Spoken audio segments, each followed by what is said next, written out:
السلام عليكم ورحمة الله. قائد المنتخب الأرجنتيني ليونيل ميسي يفاجئ المنتخب المغربي بعد تتويج الأرجنتين بكأس العالم، ويصفع المنتخب الفرنسي. ولكن قبل ما نبدأ عطر فمك بذكر الله والصلاة والسلام على رسول الله عليه أفضل الصلاة والسلام.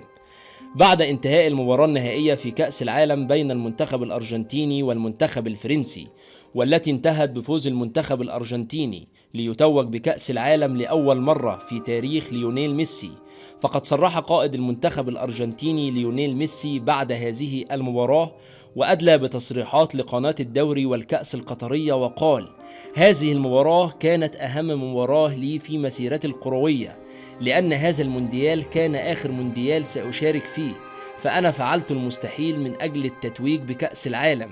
ولكن نحن نشكر كل الجماهير العربية والمغربية بالأخص التي ساندت المنتخب الأرجنتيني اليوم من المدرجات، وأنا أعلم جيدا أن المنتخب المغربي هو أكثر منتخب تعرض للظلم في هذا المونديال، وخاصة في المباراة التي لعبها أمام المنتخب الفرنسي، والتي كان بطلها الحكم المكسيكي الذي تآمر على المنتخب المغربي لإقصائه من المباراة النهائية.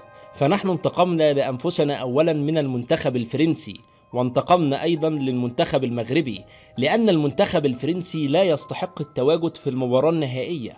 ولكن أعتقد أن كل العرب وكل المسلمين سعداء بهذا الفوز، وخاصة بعد إعلان وزيرة الرياضة الفرنسية رفع علم المثليين في حالة تتويج المنتخب الفرنسي بكأس العالم، وهذا الذي أغضب القطريين والعرب والمسلمين، وساندوا بكل قوة المنتخب الأرجنتيني.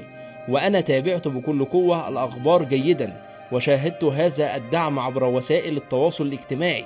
وفي النهاية، لو انت محب للمنتخب المغربي، ياريت ما تبخلش علينا بلايك للفيديو، ولا تنسى الاشتراك بالقناة ليصلك كل جديد.